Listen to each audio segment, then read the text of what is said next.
Bueno.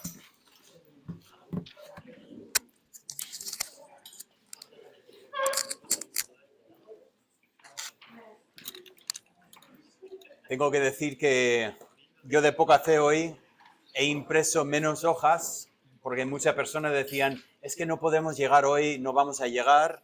Así que hay menos hojas, pero bueno, todavía quedan algunas hojas por ahí. Y de alguna manera hemos llegado al 1 de marzo. Digo de alguna manera porque a mí me ha pillado completamente por sorpresa, que parece mentira que ya se ha pasado el mes de febrero y estamos en marzo. Y como hemos estado haciendo en este año, pues aprovechando ese primer domingo del mes y hacer un pequeño tiempo que llamamos no solo para niños. Entonces, bueno, ya tenemos algunos niños que están en primera fila. Si otros pueden venir, vamos a hacer algo especial. Bueno, si se animan, no sé si se animarían a venir. ¿Quieres venir y sentarte aquí? ¿Sías?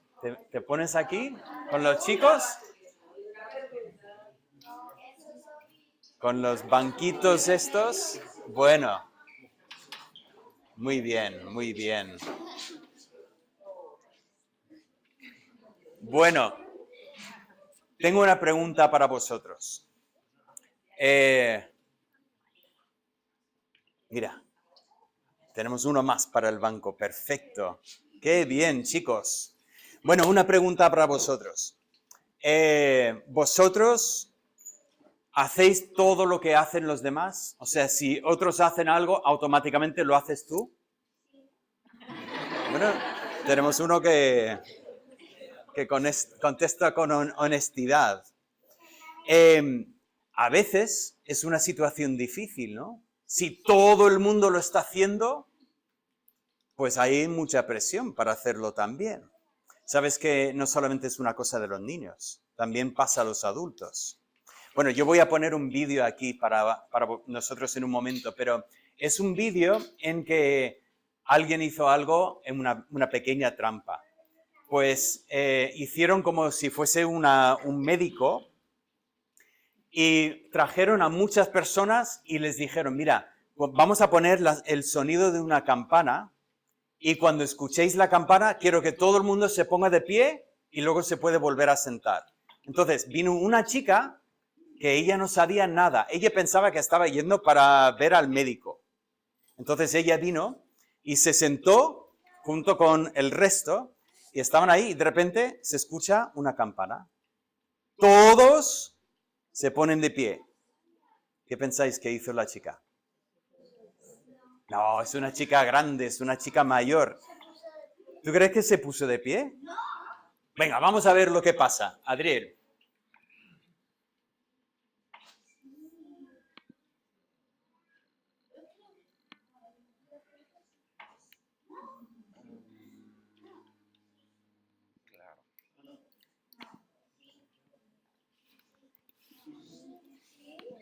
Es posible que... Ay, ¿lo tienes? Vale, vamos a ver lo que pasa.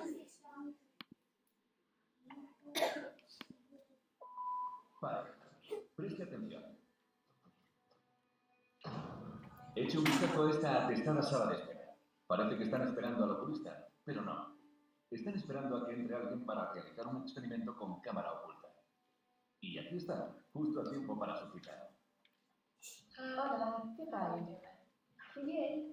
Cree que viene a hacerse un examen oftalmológico gratis. Muy bien. ¿Has estado antes aquí? Avanza un poco y vamos a llegar a... Todos los demás trabajan sobre conformidad social y la prueba empieza ya.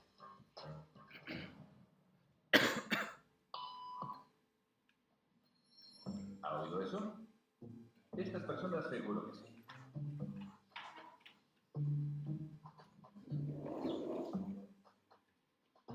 A ver, ponen pausa un momento. ¿Se ha puesto de pie?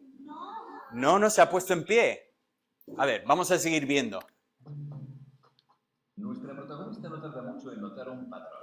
Un pitido significa que hay que levantarse, pero ¿por qué? Si estuviera en su lugar, ¿qué haría la próxima vez que sonara el timbre? Aunque puede creer que toma sus propias decisiones, cuando aparece la presión de grupo, demasiado a menudo su cerebro sigue a la multitud. 3 filtrados después, y sin saber por qué, Se puso de pie. se está adaptando perfectamente al grupo.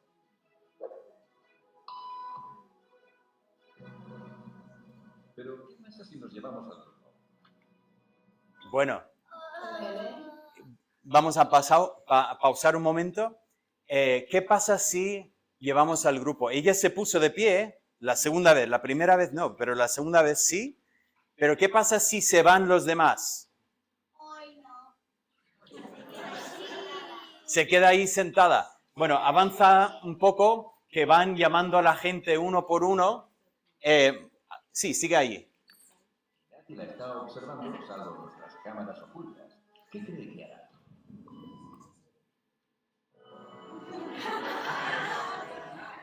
Está adaptando a las normas del grupo sin que los demás estén ahí. Y lo que es más, bueno, no vamos a seguir viéndolo, pero trajeron a personas nuevas. ¿Y sabes lo que hizo ella? Les dijo que tenían que ponerse de pie. Y cuando la gente decía, ¿pero por qué? Y decía, no lo sé, pero hay que hacerlo. Todo el mundo lo hace.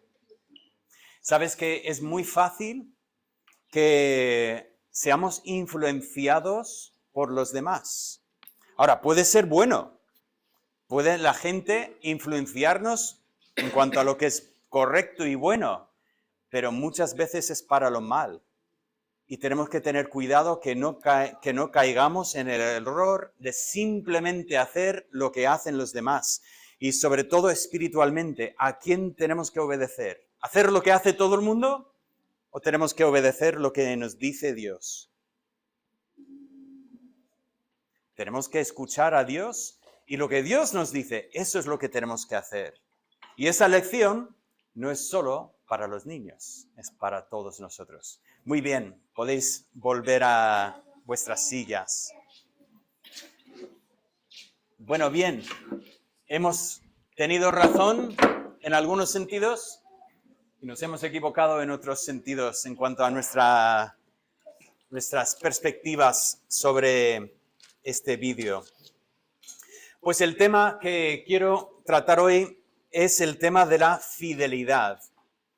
Y tiene que ver con precisamente ese pensamiento de ¿a quién estamos escuchando? ¿Qué es lo que determina lo que nosotros hacemos?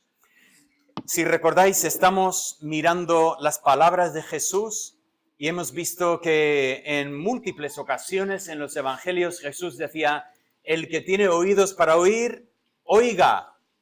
Y era una forma de enfatizar, de llamar la atención y decir, prestad atención a esto porque esto es sumamente importante. Pero ya hemos completado todos los casos en que en los evangelios Jesús decía esta frase y la semana pasada nosotros hicimos el salto al libro de Apocalipsis, porque así al final del Nuevo Testamento Jesús vuelve a manifestarse a Juan. Y como es de esperar, usa el mismo tipo de lenguaje que usaba cuando estaba aquí en la tierra en su ministerio terrenal. Y entonces él dirige una carta a 7 iglesias y a cada iglesia dice exactamente lo mismo. El que tiene oídos, oiga. Lo que está diciendo en estas cartas es sumamente importante. La semana pasada nosotros hablamos de Éfeso, la carta a la iglesia de Éfeso, que se encuentra aquí en el punto número 1. Y hoy vamos a continuar hacia el norte, hacia la ciudad de Esmirna y luego hacia la ciudad de Pérgamo. Y vamos a hablar de las cartas a estas iglesias y lo que el Señor dice a cada iglesia. Como vimos la semana pasada, cada carta sigue el mismo patrón. Son 7 puntos que vemos en cada carta. Empieza con los destinatarios, el remitente, esto es Cristo hablando al mensajero de la iglesia o el ángel de la iglesia, nuestra traducción lo llama ángel, pero creo que el concepto es el mensajero de cada iglesia. Luego tenemos la sección de Conozco tus obras, donde vemos o comendaciones o censuras hacia las iglesias, y luego llegamos a los consejos Esa conclusión es nuestra frase que nos interesa, el que tiene oídos, oiga, y finalmente la promesa que Dios tiene para la iglesia. Por cierto, a partir de la cuarta carta se invierte la sexta y la séptima sección, y entonces en las últimas 4 cartas, primeramente tenemos las promesas y después tenemos esa conclusión, el que tiene oídos, oiga. Bien, hoy entonces vamos a hablar de Esmirna y Pérgamo, estas 2 ciudades, y tienen bastante en común. Hay 3 puntos que yo he visto que tienen en común. Primeramente, tienen en común que los 2 estaban sufriendo persecución. Eran iglesias perseguidas. En el caso de Esmirna, nos habla de la tribulación que estaban experimentando y pobreza. Solo podemos entender aquí que la tribulación tenía que ver con sus posesiones materiales. Vemos algo de esto en el libro, en la carta a los Hebreos, donde nos dice que incluso en Santiago habla de los que vienen y han quitado los bienes a los cristianos. Nosotros, gracias a Dios, tenemos derechos y no estamos en la posición de que una persona puede directamente denunciarnos y luego quedarse con lo que es nuestro. Pero eso ha ocurrido en muchos momentos de la historia. Durante el tiempo de la Inquisición aquí en España, era una de las cosas que ocurría. Se denunciaba a las personas ante el Santo Oficio y después había forma de meter mano y quedarse con posesiones de las personas. Algo terrible, pero algo que estaba ocurriendo en esta época. Y el Señor dice, estáis sufriendo, he visto vuestros sufrimientos y que sois pobres. No obstante dice, pero no sois pobres. Porque, ¿qué es lo que nos pueden quitar las personas? Nos pueden quitar lo material y es importante. Doy gracias a Dios que tenemos la protección que tenemos y no cualquier persona puede entrar y quitarnos posesiones materiales que tenemos. Pero lo que no puede tocar ningún ladrón son las posesiones espirituales que son nuestras en Cristo Jesús. Ese pensamiento de que sí, podrían venir y robar mi coche y no quiero que me roban el coche. Podrían venir y romper los cristales de mi casa, pero lo que no pueden tocar es mi relación con Dios. Por lo tanto, viene el Señor y dice, sé que estáis sufriendo, sé que estáis en momentos de dificultad. Cuando Él habla con la iglesia de Pérgamo, vemos que ellos también estaban sufriendo, incluso cosas peores. Les habla de Antipas. ¿Quién es Antipas? No estamos seguros, pero pensamos que Antipas igual era el pastor de la iglesia en Pérgamo. Y nos dice, en los días de Antipas, cuando fue martirizado. O sea, él llegó el momento en que, tal como hicieron con Esteban, lo arrastraron y lo apedrearon y lo mataron. ¿Cómo podéis imaginar? Esto afecta a una iglesia. Toda la congregación estaba conmovida porque habían visto como el que era líder en la congregación había perdido la vida. Estamos hablando de gran sufrimiento, tanto si es un sufrimiento más de posesiones o si es incluso sufrimiento de vida, como en el segundo caso aquí. Y el Señor no solamente reconoce esa persecución, sino que reconoce algo más que tienen en común. Los 2 moran en una ciudad donde está la presencia de Satanás de manera clara.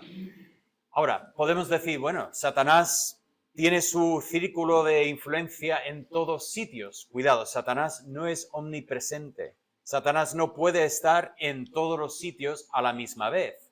Pero podemos decir, sí, pero su influencia está por todos sitios.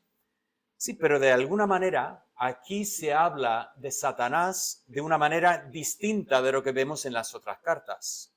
¿Qué es lo que vemos aquí? Bueno, primeramente vemos en Esmirna que está la sinagoga de Satanás. Ahora, claramente lo que Juan tiene en mente es la sinagoga de los judíos. Pero él lo llama la sinagoga de Satanás. ¿Por qué? está diciendo que todos los judíos son satánicos. Os recuerdo, Juan es judío, ¿vale?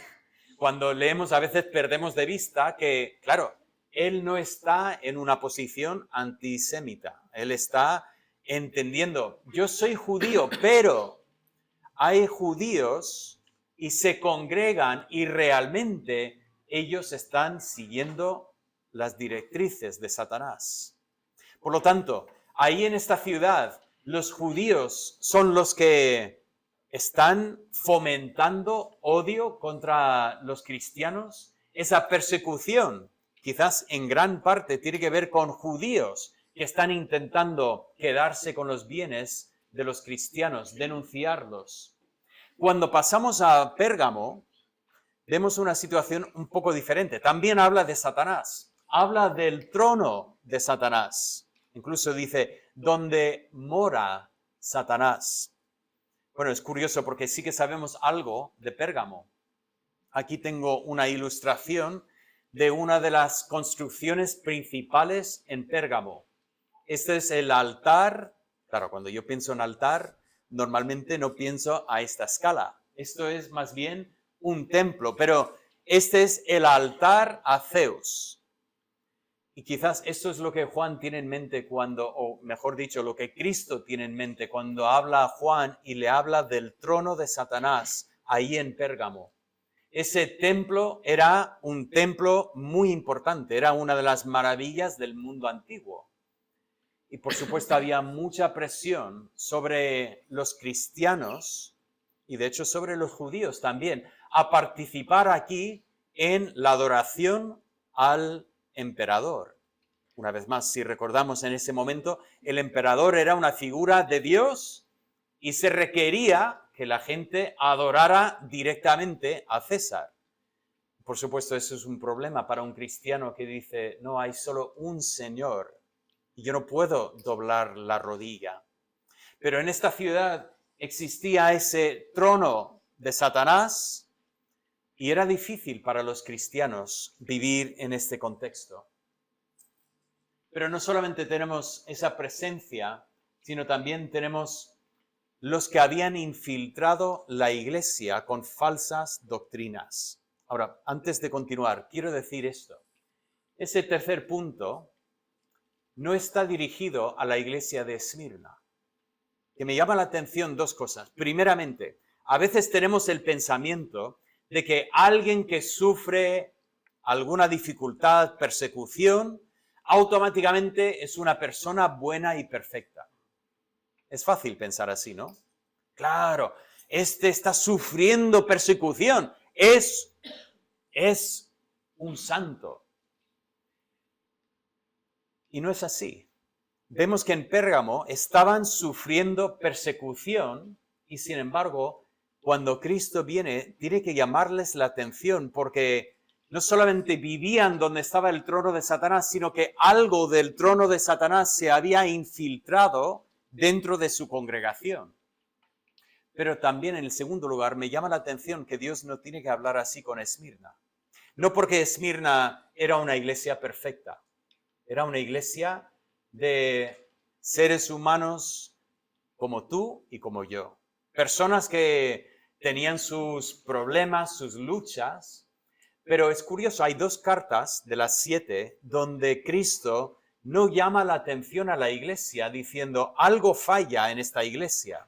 Es Esmirna y más adelante veremos Filadelfia. Y me llama la atención, me da esperanza para decir, no es que seamos perfectos, pero podemos intentar hacer lo que Dios nos llama a hacer, de tal forma que si Cristo se presentara ante nosotros ahora mismo, no tendría nada negativo que decirnos. Qué buena meta, ¿no? Qué bonito el pensamiento de decir, quiero vivir de tal forma. No es que sea perfecto, pero estoy tratando con mis pecados, con mis tentaciones, de tal forma que si se presentara Cristo delante de mí ahora mismo, diría, no tengo nada negativo que decirte, porque estás yendo en la dirección correcta, estás tratando con las situaciones correctamente. Pero tristemente no es así con Pérgamo. el Señor les llama la atención por dos situaciones. Primeramente, habla de los que tienen la doctrina de Balaam, los que estáis siguiendo el plan de lectura. Hemos leído de Balaam en esta semana. Incluso mañana terminamos la historia de Balaam de una manera importante. Vemos cómo termina Balaam. Pero es curioso, aquí en Apocalipsis, de repente volvemos a encontrarnos con Balaam. ¿Cuál es la doctrina de Balaam? Pues si recordáis la historia, el rey de los moabitas trae a Balaam para maldecir al pueblo de Dios. Cosa que Balaam dice que no puede hacer, pero ya que quería ir tanto, el Señor le deja ir, pero no le deja maldecir. Y tal como Balaam anunció a Balac, dice, solo puedo decir lo que Dios me dice que tenga que decir. Pero cuando después de todas estas ocasiones en que bendice al pueblo de Dios, entendemos que dio la vuelta y dio un consejo de cómo podrían quizás ganar la victoria sobre el pueblo. Entonces enviaron las mujeres y estas mujeres invitaron a los hombres de Israel a ir a participar en la idolatría, la fornicación y el paganismo de esta religión falsa. Cosa que cuando el pueblo de Israel al final destruye a los madianitas, encontramos entre ellos a Balaam. Precisamente ahí estaba él en medio de este contexto. ¿Por qué? Porque él tenía una doctrina y era que se podría vivir con un pie en los dos lados. Se puede tener un pie en el mundo y tener el otro pie en las cosas de Dios. Se puede participar de la fornicación y la idolatría, del paganismo, y luego después no pasa nada. Vienes a la iglesia y todo está bien. Y por lo tanto dice, tenéis ahí a personas que están enseñando cosas que no son verdad, son cosas falsas. Es curioso que se podría llegar a enseñar eso, porque parece una cosa tan clara de la palabra de Dios, sobre todo cuando Dios utiliza la imagen una y otra vez del matrimonio. Si hay algo que entendemos sobre el matrimonio, es que hasta el mundo reconoce que es una traición, es algo feo cuando una persona no se mantiene fiel a los votos del matrimonio. Y ese pensamiento de que una persona puede ser amigo del mundo y no darse cuenta de que esto es adulterio para con Dios, que es una ofensa a Dios cuando sus hijos o los que se llaman sus hijos intentan jugar los dos lados de la ecuación, poner un pie en el mundo y luego como que no pasa nada en la iglesia. No solamente habla de los que tienen la doctrina de Balaam, sino también habla de la doctrina de los nicolaitas. Y ya hemos visto este nombre en el versículo 6, porque ya había salido ahí algo sobre esta doctrina, y tenemos que reconocer que sabemos muy poco. La Biblia nunca menciona este grupo, de tal forma que no tenemos en la Biblia una representación de quiénes eran, aunque los historiadores antiguos, tampoco son necesariamente de la misma época de la Biblia, pero son antiguos, nos dicen que ese Nicolás es el mismo que era diácono de la iglesia primitiva en Jerusalén. Y tras ser nombrado diácono se desvió por un camino de doctrina falsa y es esa doctrina que está todavía dando vueltas en la iglesia, en el libro de Apocalipsis, unos 60 años después del libro de los Hechos. Posiblemente es eso. El caso es que lo que fuera esa doctrina es una doctrina falsa que, una vez más, tristemente se ha entrado en la iglesia y aquí tenemos hermanos sufriendo persecución de los que odian a Dios mientras están sentados brazo con los que no están siguiendo el camino de Dios. Por lo tanto, tras todo ese trasfondo de las iglesias, llegamos a los consejos. El Señor tiene consejos para estas iglesias. Y voy a empezar primeramente con la iglesia de Pérgamo, porque aquí el Señor les llama al arrepentimiento. ¿Recordáis? Es lo mismo que vimos la semana pasada. Qué importante es este paso en que una persona reconoce que lo que está haciendo está mal. Ya no pone excusas, ya no intenta justificarlo, dicen, es que todo el mundo lo hace. No, reconoce lo que estoy haciendo está mal. Yo estoy pecando contra Dios. Empieza a llamar al pecado por su nombre. Y Dios les llama a esa congregación a empezar en este punto, a llamar el pecado, pecado. Qué curioso notar el lenguaje bíblico aquí. Dice, porque no aborrecéis lo que yo aborrezco. A veces tenemos una imagen muy equivocada de Dios, como que Dios, como decía uno, sí, la gente piensa que Dios es como el abuelo de Heidi, o Heidi, no sé cómo decíais ese nombre. Veías esos dibujos animados en tu infancia, ¿no? Y el abuelito era tan buena persona. Y hay veces que las personas piensan en Dios como el abuelito que ve a todo el mundo como bueno y que Dios... Pero Dios aborrece el pecado. ¿Cómo podría un Dios santo no aborrecer lo que es aborrecible? Y dice, sin embargo, vosotros no aborrecéis lo que yo aborrezco. Y esa es la meta para el cristiano, llegar a aborrecer el pecado que aborrece Dios. ¿Sabes? Si aborreciéramos el pecado que Dios aborrece, pues no excusaríamos el pecado en nuestra propia vida. No pondríamos excusas, no intentaríamos esconder y continuar buscando la facilidad. No, es que intentaríamos luchar contra el pecado con toda nuestra fuerza. ¿Por qué? Porque sabemos que a Dios le es algo terrible nuestro pecado. Qué interesante esa visión del arrepentimiento en que empezamos a ver nuestras vidas con los mismos ojos que Dios nos ve. Al final, eso realmente tiene que ser la meta del cristiano.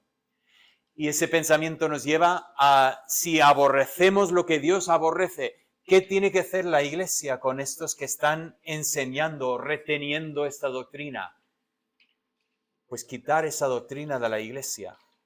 ¿Estamos hablando de echar a la gente de la iglesia? Si es que no quieren seguir la doctrina bíblica, sí. Sí, estamos diciendo, no puedes estar aquí y mantener una doctrina que no es bíblica. Esto no es compaginable. O es invitar a la persona también a cambiar de postura, a ver lo que enseña la Biblia y aceptar lo que Dios dice en su palabra. Pero tanto de una forma como de otra, hay que quitar eso de la iglesia. Eso no tiene ningún sentido que exista la falsa doctrina dentro de la congregación del Señor. Pero no solamente les anima a arrepentirse, sino volviendo a Esmirna, dice, vosotros también, cuidado con el temor. El temor es natural. Si tú me dijeras a mí, la semana que viene, alguien va a venir y te va a hacer daño porque esa persona está mal de la cabeza y odia a Dios, y puesto que tú estás vinculado con Dios, te va a hacer daño. ¿Cómo entrarías tú en esa semana si alguien te dijera a ti eso? Yo os digo la verdad, yo no estaría ahí, uy, ¿qué día es hoy? ¿Cuándo empieza la semana? Yo no tendría ninguna ganas de sufrir persecución.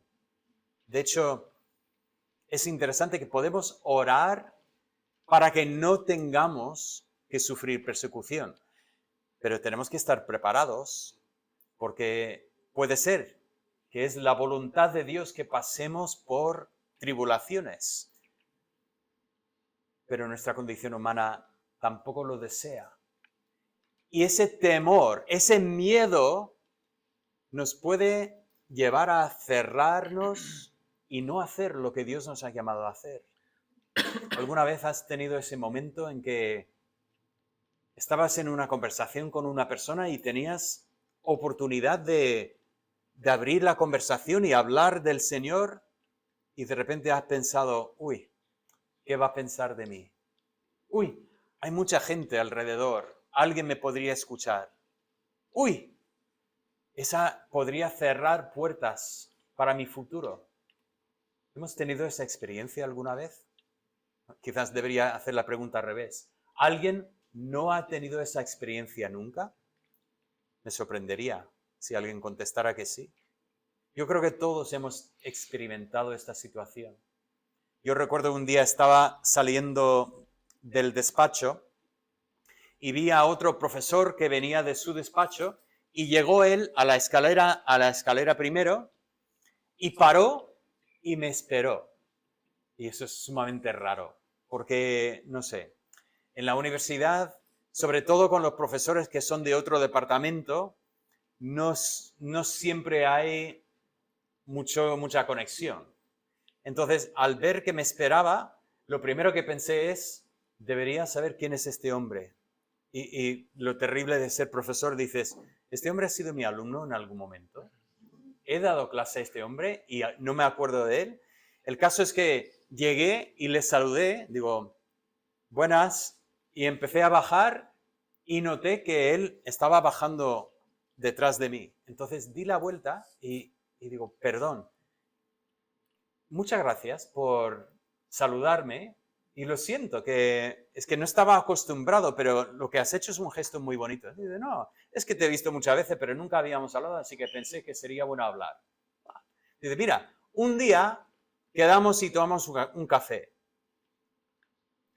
No tuve el corazón de decirle que yo no tomo café, que no me gusta. Digo, vale, sí. Luego después pediré mi colacao y que me mire como quiera. Pero bueno, el caso es que quedamos y me dice, bueno, ¿y cuál es tu tema? ¿Qué es lo que investigas?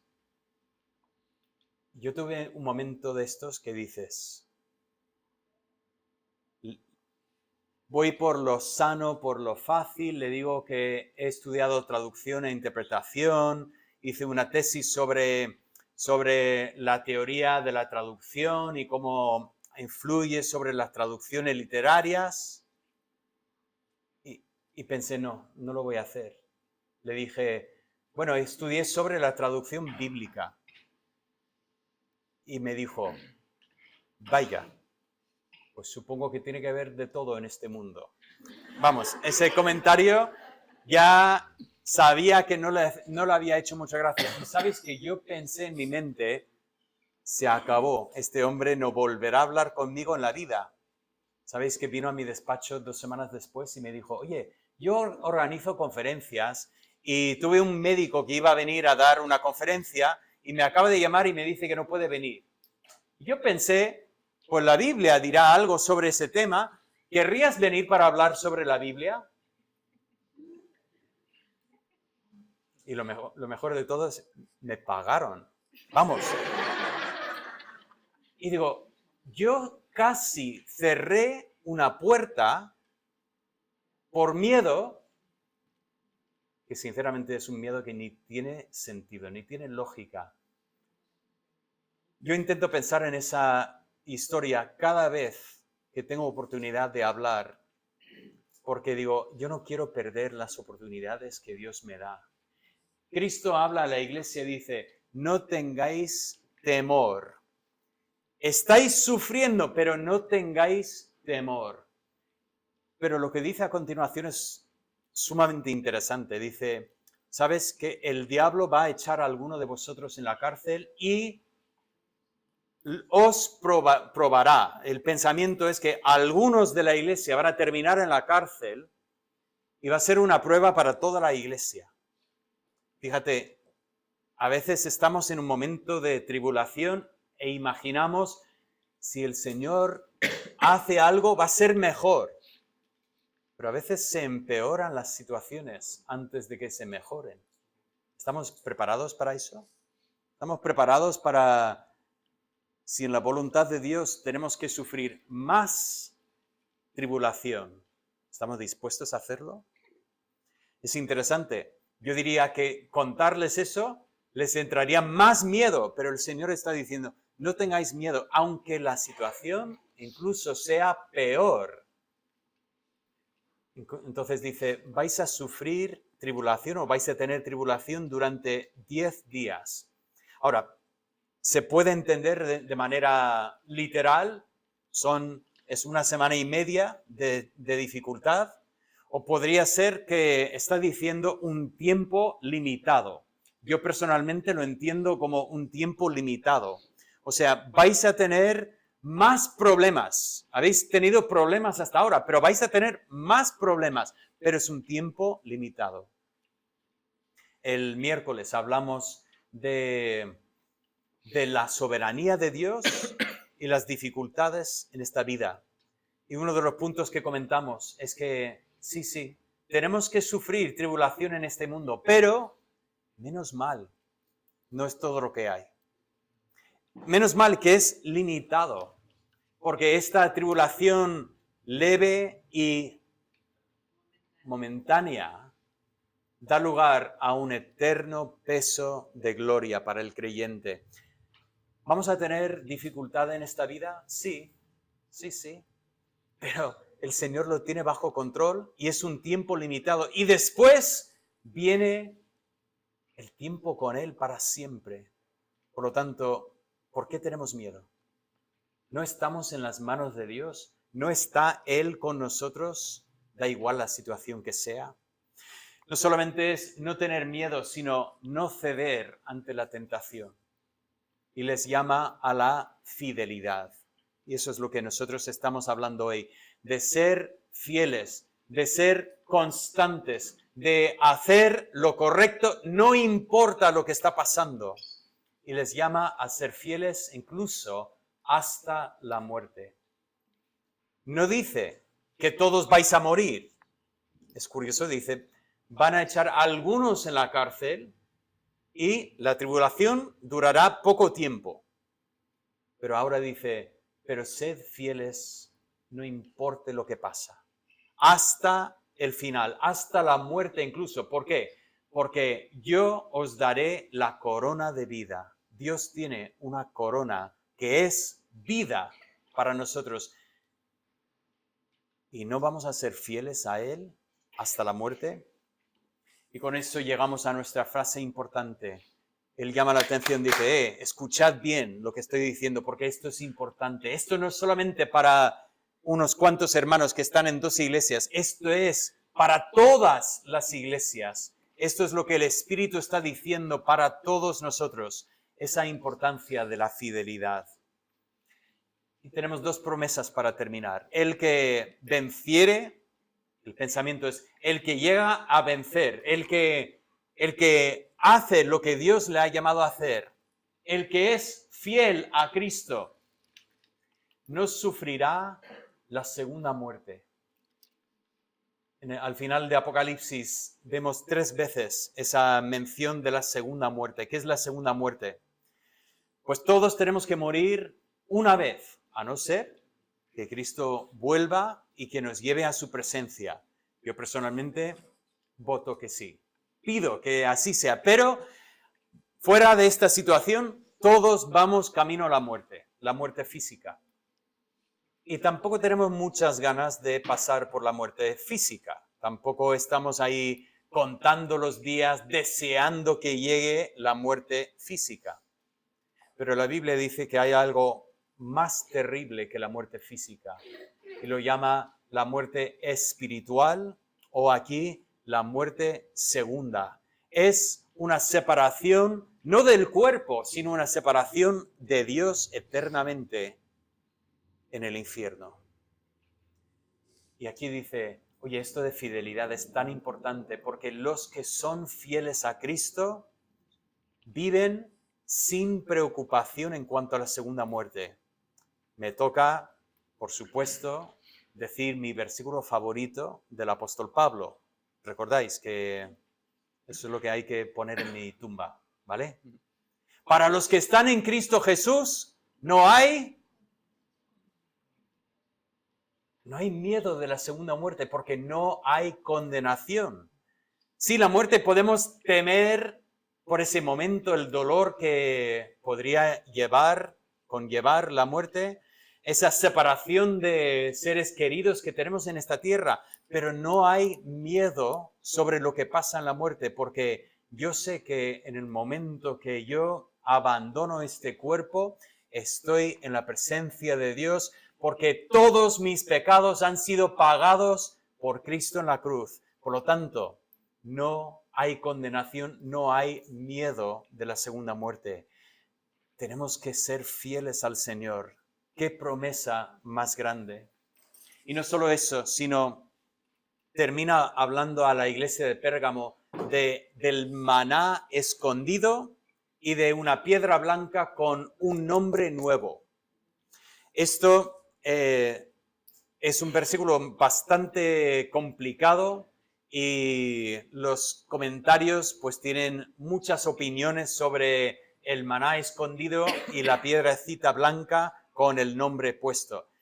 Claramente entiendo que tiene, sobre todo el tema de la piedra, alguna conexión con algo que conocían a los de Pérgamo, pero parece ser que no hemos mantenido una constancia clara de lo que ha sido esa piedrecita que podrían haber entendido ellos perfectamente.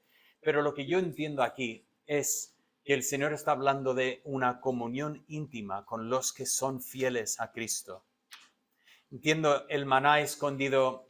Algunos proponen que esto tiene que ver con el maná que estaba escondido dentro del arca en el santuario, pero yo personalmente quiero conectarlo más con la persona de Jesús, que Él presentó a sí mismo como el pan del cielo.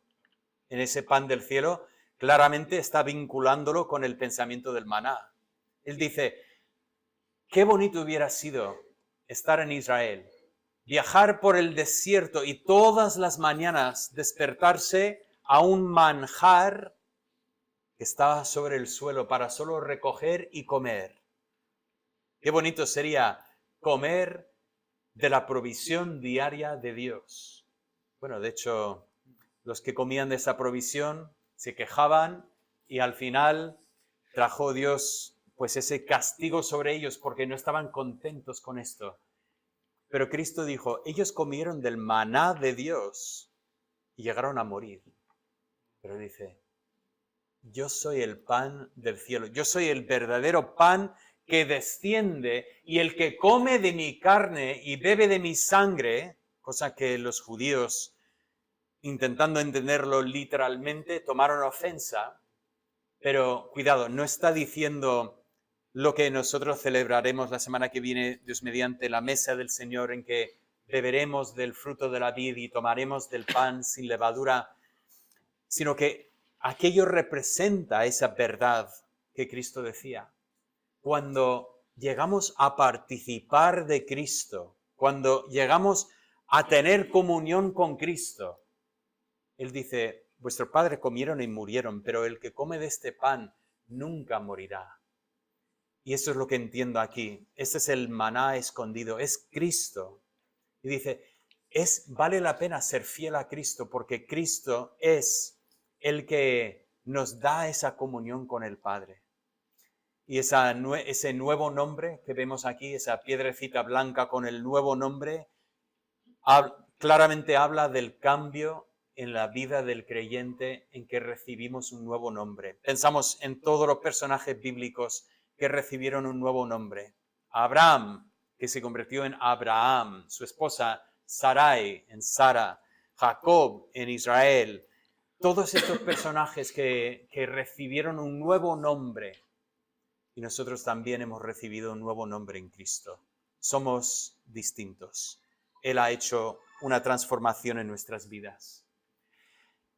Ese pasaje de hoy, quiero que nos vayamos con 3 pensamientos, 3 amenazas a la fidelidad. Hemos hablado con los niños sobre el tema de por qué hacemos lo que hacemos.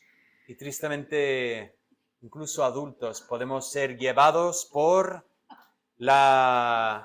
el momento y lo que están haciendo los demás Y podemos llegar a hacer tonterías, cosas que no tendríamos que hacer. Pero este pasaje nos llama a la fidelidad, a ser fieles a Dios, a hacer lo que Dios nos ha dicho, no importa lo que está pasando alrededor de nosotros. 3 amenazas, tribulación. Hermanos, ¿estamos dispuestos, listos, preparados para sufrir dificultades por la causa de Cristo?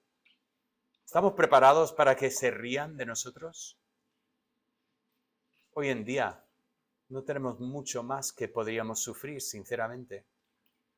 Lo tenemos bastante fácil, pero tristemente esas risas de otros son suficientes para cerrar la boca a más de uno de nosotros. Cuidado, que no dejemos que el temor nos acobarde, que seamos valientes para el Señor. Merece la pena. Él merece que nosotros seamos fieles a Él. En segundo lugar, las falsas doctrinas. Tenemos siempre que estar en la palabra para poder reconocer a los que están hablando cosas que no tienen nada que ver con la palabra. ¿Y sabes qué? Si Dios odia esa falsa doctrina, nosotros más bien deberíamos empezar a odiarlo. No lo digo para que seamos feos y que hablemos mal de todo el mundo, pero lo digo que tenemos que estar preparados para estar donde está Dios, y si tenemos que enfrentarnos con otros, estamos dispuestos a hacerlo porque queremos mantenernos fieles al Señor. Y finalmente, el temor. Bueno, yo creo que he hablado un poco del temor cuando yo tenía que solo hablar de la tribulación, pero ese temor, no dejemos que el temor nos lleve a comprometer nuestra fidelidad con el Señor. Así que dejo ese pensamiento para nosotros. El Señor nos está llamando a la fidelidad y dice, oye, ¿quién tiene oídos en esta mañana? ¿Quién está escuchando estas palabras? Pues escúchalas bien porque son importantes. Vamos a buscar mantener esta fidelidad al Señor, no importa lo que hagan los demás. Señor, te doy gracias por tu palabra. Y Señor, una vez más hemos meditado en lo que dices en la palabra. Y ahora toca no olvidarnos de lo que hemos visto en la palabra, sino poner en práctica lo que hemos visto en la palabra. Pido, Señor, que nos des en esta semana oportunidad para poder superar el miedo que a veces tenemos y hablar claramente de ti. Pido, Señor, que nos des fuerza para mantenernos puros para ti. Y, Señor, incluso si nos toca sufrir algo en esta semana, que seamos firmes, que sigamos adelante y que seamos un testimonio para ti en este día. Hemos escuchado lo que ha dicho el Espíritu a las iglesias y queremos poner en práctica esas verdades. Te lo pido en el nombre de Cristo. Amén. Quiero que cantemos un himno que